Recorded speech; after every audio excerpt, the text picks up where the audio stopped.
Media Balad ATE official di mana wae ayana. Sampurasun, sampurasun, sampurasun. Alhamdulillah wa syukru ala ni'amillah.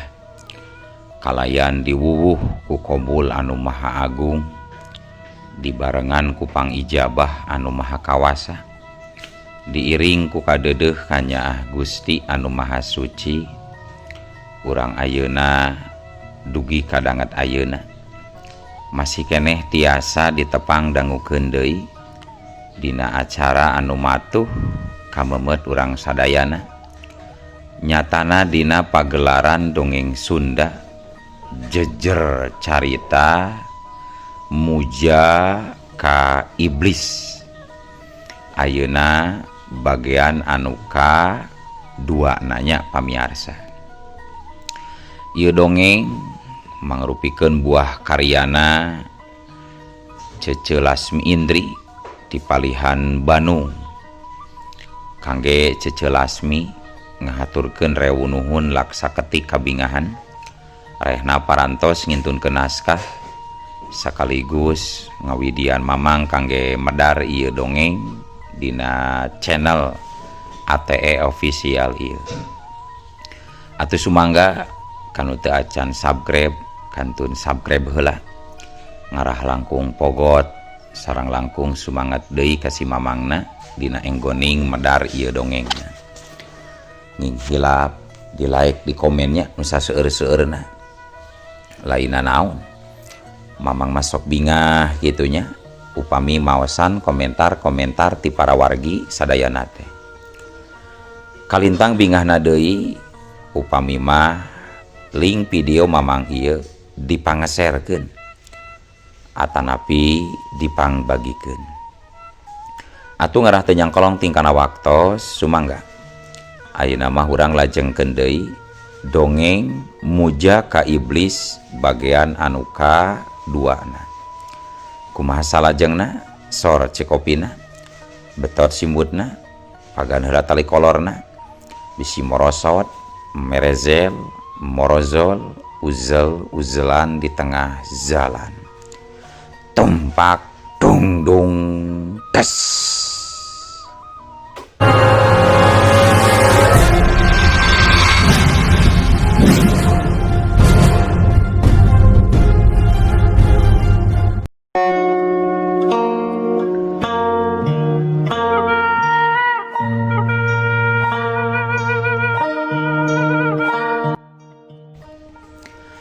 Para wargi sadayana sarengsena mereskeun pagawean di kantorna. Dokter Yadi guragiru nuju ka parkiran, muru nyamperkeun kana mobil sedan Civic milik manehna anu diparkir di dinya. Harita Dokter Yadi asup kana mobil tuluy nyetater ngahirupan mesin. Krung krung. Geus kitu geuleuyeng. Mobil teh ngageuleuyeng. Indit ninggalkeun palataran parkiran. Sedengkeun wanci geus maju ka sareupna. Karungu sora adzan magrib di setiap masjid sapapanjang jalan. Teu talangke mobil Civic teh dibebaskeun ka salah sahiji masjid anu kabeneran pas liliwateun pisan. Sanggeus merenah markirkeun mobil, Dokter Yadi gancang keluar tina mobil muru ka pangwuduan serta terus milu salat magrib berjamaah. Rengse ngalaksanakeun salat anu 3 rakaat. Dokter Yadi indit deui laju ngalajukeun mobilna. Bari anteng nyetiran mobil, pikiranna mah masih kabang baluh ku kabingung. Asa piraku lamun nya eta korban aniaya manya taya getih sakecelak-kecelak acan. Teu kaharti ku pikir, teu kahontal ku akal. Di mana-mana oge Ari tatu luar mah pasti aya nu kaluar getih. Aing jadi penasaran. Kitu gerentesna Dokter Yadi. Di palebah jalan simpangan, Dokter Yadi ngabantingkeun setirna kabeh kenca. Atuh mobil sedan Civic teh jadi ngabelok ke arah sabalikna. Padahal jalan pangbalikan ka imah nama sabenerna belok ka katuhu. Teuing rek tuluy ka mana eta Dokter Yadi teh? Nu pasti geus ditincak leuwih jero bangun hayang buru-buru mungkaskeun hiji panasaran. Hiji kapanasaran. Aya kana setengah jamna mobil sedan Civic anu dibawa ku Dokter Yadi antukna anjog ka hiji jalan. Kayaan jalana lumayan rada leutik, lempeng, bari ti sisi ti gigir rembet ku tatangkalan. Red Dokter Yadi ngareret heula kana pelang. Didinya ngajeblag tulisan Jalan Cisaat. Nya, Jalan Cisaat teh mangrupakeun di mana di eta jalan tempat katimuna layon si awewe teh anu poe kamari. Harita mobil ngageleuyeung lalaunan. Lampu mobil disorotkeun jauh sabab kayaan jalan ka Cidapoekna. Keur mah poek katambah taya nu lalar liwat. Estu sepi simpe. Eta jalan bener-bener rehe. Padahal waktu can peuting-peuting teuing, paling kakarak oge nincak kana wanci Isa. Teuing lamun mah jalema teh sarieun ku pedah peuting kamari tas aya kajadian Rajapati di eta Jalan Cisaat. Di jero mobil Dokter Yadi anteng neuteub ka hareup. Sok rajeun luak liuk nalingakeun kaayaan di sakuling bungking eta patempatan. Nya di mana cenah lebah katimuna layon si Wanoja teh. Cek beja mah kapanggih nyang saya dina parit handapeun tangkal asem cenah. Cek gerentes hate Dokter Yadi. Teutepanana beuki diseukeutkeun ka hareup. Sakolepat panon Dokter Yadi nyasar kan hiji tangkal asem anu pas lebaheun parit pisan. Jika nama didinya tah tempatna itu tuh tangkal asem teu salah mah. Gerentesna Dokter Yadi bari saeutik nincak pada legasna. Sanggeus tepi ka tempat anu dimaksud, cekit mobil ngarandeg eureun di rem. Jeblug. Cerut Dokter Yadi turun tina mobil. Saheulaanan manehna ngajanteng bari luak liuk nitenan sakuriling bungking eta patempatan. Kayaanana poek tur sepi katambah hawa kacida tiis nyelecepna. Memang kitu pisan hawa karasa tiris kacida. Camewek lir gambaran beungeut layon awewe anu tadi isuk nangkarak baeud anu kapanggih di eta parit handapeun tangkal asem. Dokter Yadi masih kapaku di tempat deket parit. Can waka ngajauh ngalengkah. Red ka ditu, red ka dieu. Sakuliling bener-bener poek ngabelegbeg. Eta oge samar-samar. Katenjo tatangkalan anu dareukeut. Ngan lamun ditenjo saliwat, larasaan asa diriung ku dedemit jeung siluman selemin. Komo lamun ningali tangkal cau anu endag-endagan, kararas anu gararing katebak angin, asa jiga aya nu ngagupayan jeung jiga aya pocong anu apruk-aprukan. Tapi pikeun Dokter Yadi, saurang dokter bedah tangtu boga kawani anu wadal. Geus kauji ku sapopoena, pagiling gisik jeung layon-layon. Jadi moal aya pangaruh gede ku kayaan seperti kitu. Dokter Yadi sebenarnya mindeng yang harapan layon-layon tepuguh identitasna, mindeng yang harapan layon-layon anu warugana geus teu walagri, aya layon anu geus eueuh sirahan, anu awakna kari sapotong, malah anu kapanggih kari sirahna wungkul oge geus ngalaman, cenah mah awakna labas kagusur ku kareta api kungsi ngotopsi layon nu kitu. Salila ngalalakon manehna profesi jadi dokter pasti tepetot ngalaman hal-hal aneh jeung anu pikasieun. Hal eta moal bisa dihindar, pasti bakal ngalaman rupa-rupa kejadian.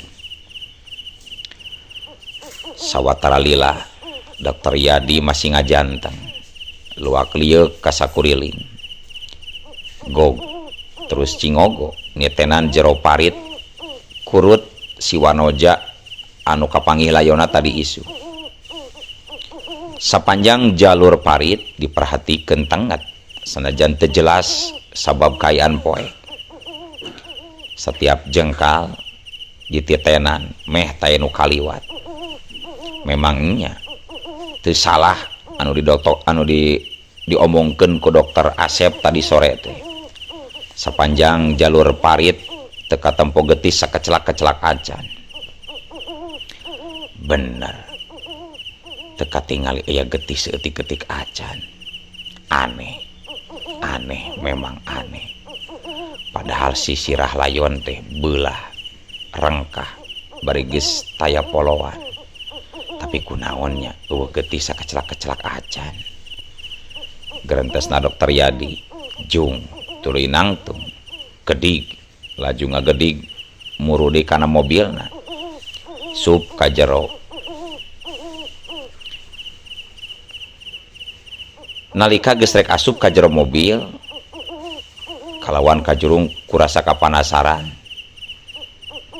manehna ngadon malik deui laju ngagedig indit nuju asup ka jero kebon peuntaseun jalan. Pikeun miakeun kapanasaran aing kudu ngasruk ka leuweung ieu majigana. Cek Dokter Yadi manehna terus ngasruk sarta nyaliksik eta tempat anu katingalina mah kebonan cau eta teh. Rai deg baranggok ka kebon cau didinya hate Dokter Yadi karasa beda. Aya ratu kana jajantungna jeung pundukna ting sariak buluna cararengkat. Kawani jeung kaludeung anu salila ieu ngancik dina dirina ngadak-ngadak ngariwut teuing kunaon. Memang didinya eueuh nanaon jeung teu katenjo aya nu nyurigakeun. Tapi larasaan Dokter Yadi ngadak-ngadak kaayaan karasa aneh jeung teu bisa dijelaskeun. Srek. Dokter Yadi mundur salengkah, pundukna nyeak maruriding. Teteupanana diidarkeun deui, weleh teu nenjo nanaon. Ukur ningali gegegna tangkal-tangkal cau anu jara rangkung. Sanajan teu katenjo, sanajan teu nenjo nanaon, tapi rarasaan Dokter Yadi manehna bisa nangkep kana kehadiran anu sejen. Kurang leuwih aya kana 10 menitan Dokter Yadi ngajanteng didinya. Beuki lila hatena kalah beuki tegenah. Nu akhirna setengah lumpat Dokter Yadi ngaber muruk kana mobil sedan sipikna. Samemeh asup kana jero mobil. Dokter Yadi luak liuk deui ka kenca jeung ka katuhu. Kulutrak panto mobil dibuka. Sup Dokter Yadi asup ka jero mobil. Ren. Terus mobil dihurungkeun. Tius. Mobil sedan sipik teh ditancap gasna ngatius, lumpat, tarik banding kilat. Teuing teu nyadar atawa teuing teu katempo atawa teuing kumaha. Sabab sainditna mobilna Dokter Yadi tepat dihandapkeun tihang lampu anu geus kaayaan pareum. samar-samar katenjo aya nu keur ngajanteng nganteing saha rupana teu jelas. Para wargi sadayana anjog ka imahna Dokter Yadi Guragiru kacai kebrus mandi temalire katiris lain pedahna naon tapi samulang ti jalan Cisaat tadi awakna jol karasa bayeung yang jeung asa rariged badeuran. Rengse mandi gancang Dokter Yadi disalin baju tuluy cong salat isya 4 rakaat. Beres salat Dokter Yadi cineluk sila diuk sila sinuku tunggal zikir sabisa-bisa. Naon anu dibaca ku dokter mere cukup pangaruh kuat kana jiwana, mere hawa dorongan pikeun nyinggraikeun hawa goreng. Antukna rasa aneh anu aya dina dirina lamat laun ilang pudar geus eueuh rasa kakeung jeung kasieun teh. Dirasa geus taya deui gangguan kuniang Dokter Yadi nguniang cengkat gek laju diuk dina kursi meja tulis. Laptop anu tadi ngajagrak gancang dicopot. Rek laju laptop dibuka cetrek dihurungkeun 10 ramo-ramona mimiti goyang ngetik salah sahiji situs nu aya dina internet. Tetela Dokter Yadi teh keur neangan asal usul jalan Cisaat. Nalika diketik, diklik, di enter, barabai ngeunaan carita-carita jalan Cisaat. Urunutan jalan Cisaat berai kabuka. Hiji-hijina ku Dokter Yadi ditengetan timimiti anu pangluhurna tug nepi ka panghandapna. Tetela sakabeh katerangan anu aya dina internet nuduhkeun kajadian-kajadian ketir anu aya di jalan Cisaat. Sakabeh netelakeun rentetan kajadian Rajapati anu aneh jeung pikakeungeun. Dokter Yadi balik deui muka situs anu awal. Manehna terus ngagerendeng maca eusina. 11 Januari tahun 1820 mimiti sajarah kalarung di jalan Cisaat geus terjadi rangkaian Rajapati anu meakeun korban 13 urang anu geus ngalakukeunana can dikanyahokeun nepi ka ayeuna. Anu jelas kabeh korban ngalaman tindakan jeung siksaan anu pikaketireun. Edan rengse ningali eta Dokter Yadi pindah kana situs anu kadua. Dina tahun 1833 sabara urang tentara Walanda secara misterius dipanggihkeun geus eueuh nyawaan di jalan Cisaat.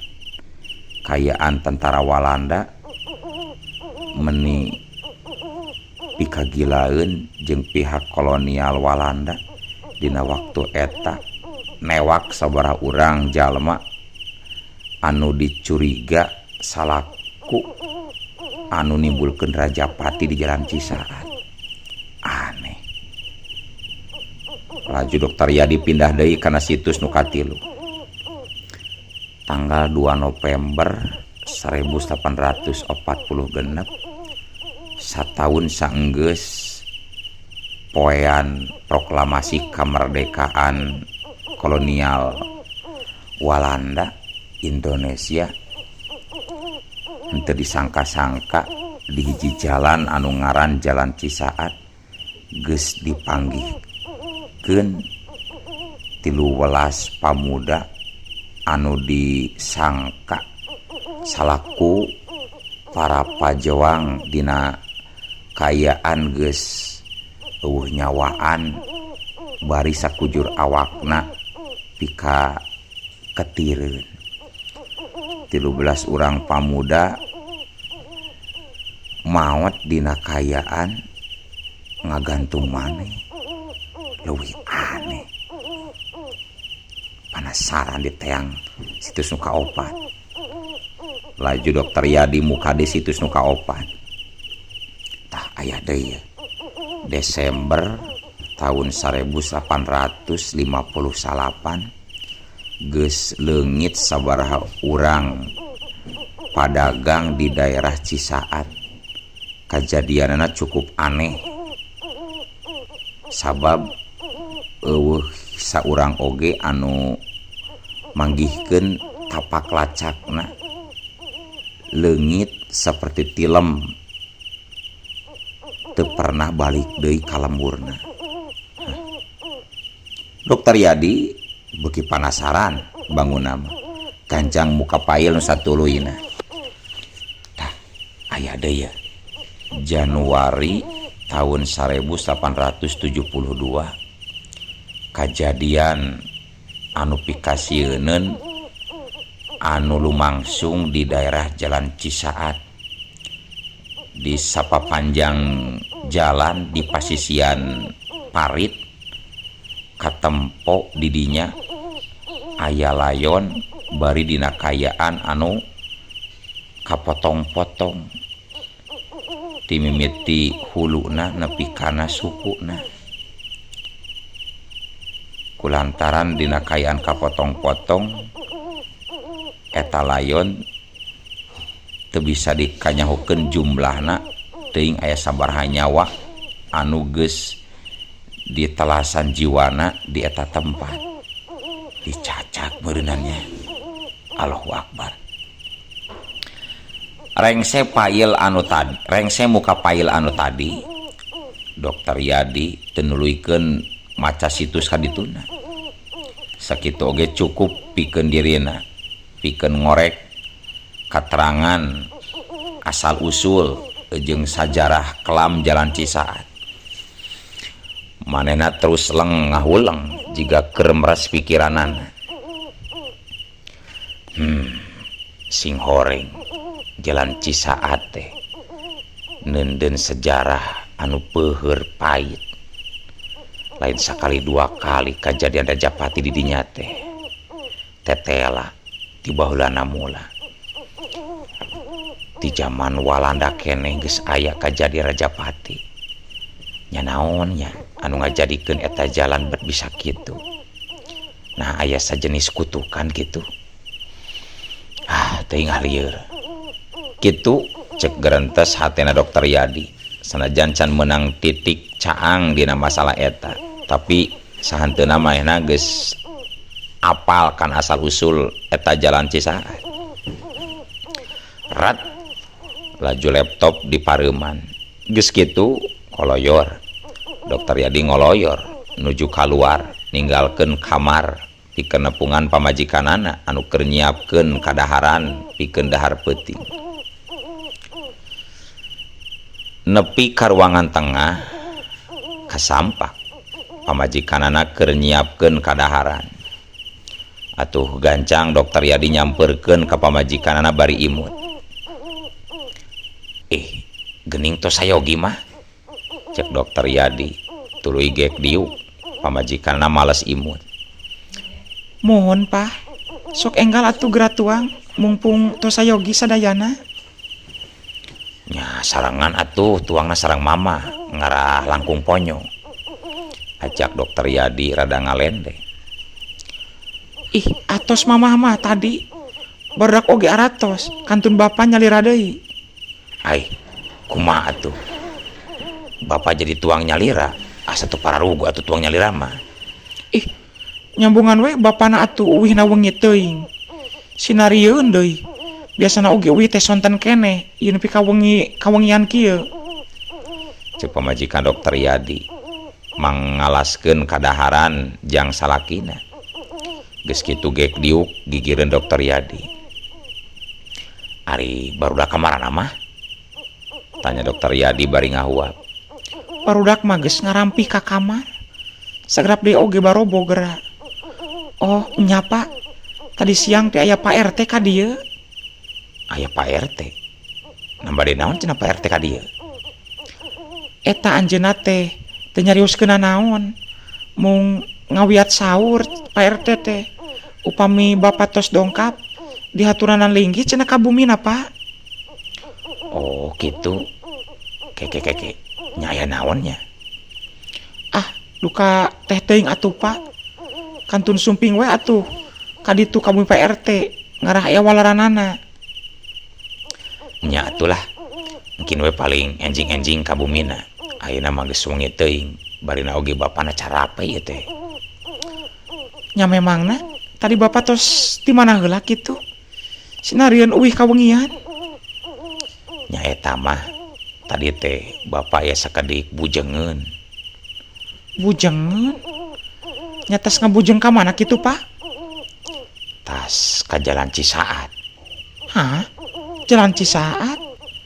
Nambade naon Bapak kadinya? Ih, apana di dinya teh aya nu dipaehan teh cenah Pak kamari? Cek pamajikan dokter Yadi ruas ngadenge salakina indit ka tempat di mana samemehna aya kajadian jalma anu dipateni. Tenang atuh mah, da teu lami di dinyana oge mung sakedak ngalangkung wungkul.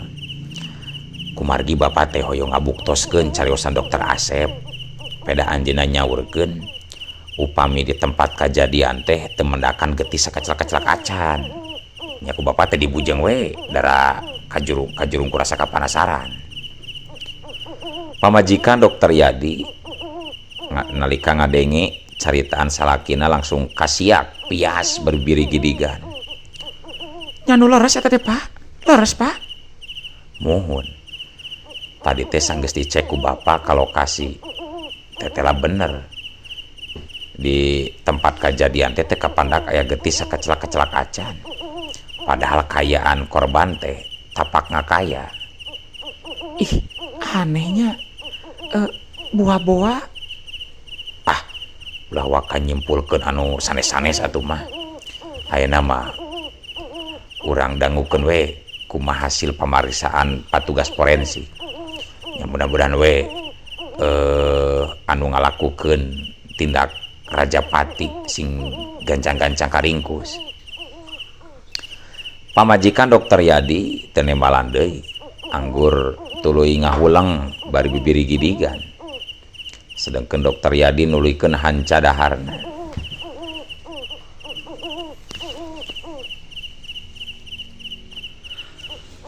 Para wargi sadayana gancang na carita caturkeun poe isukna memeh indit gawe dokter Yadi nepungan heula Pak RT teuing rek aya urusan naon Pak RT teh dapa dokter Yadi oge di mah Pak RT teu lila ukur 10 menitan beres nepungan Pak RT biur gura-giru dokter Yadi ngabiur indit ke tempat gawena nyatana di rumah sakit. Satepina ke rumah sakit dokter Yadi langsung nuju ke ruangan kerjana ngeusi sabaraha lembar laporan.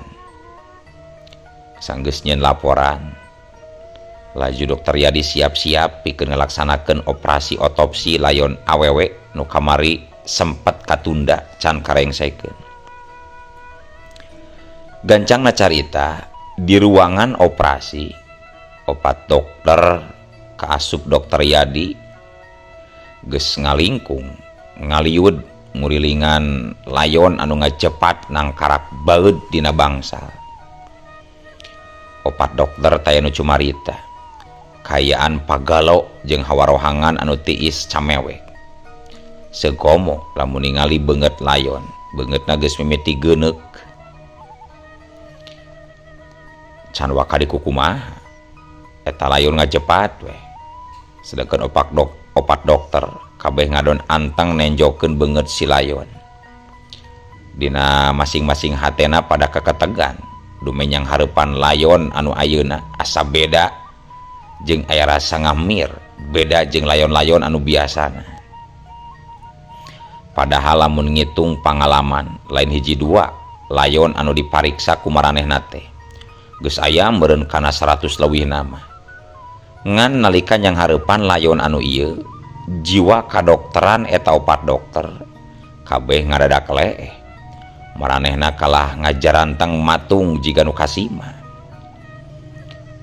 Nalika 4 dokter kerarepeh kitu dina handapeun bangsal na atuh ari ujug-ujug eueuh waktosna kabujeng see wadia balad ATE official keun atunya ieu dongeng teh urang cekapkeun we heula dugi ka dieu. Insyaallah enjing pageto baris dilajengkeun deui. Ku kitu ku kieuna mamang saja amit mungkur amit mundur ti payuneun para wargi sadayana. Hayu ah. Assalamualaikum warahmatullahi wabarakatuh.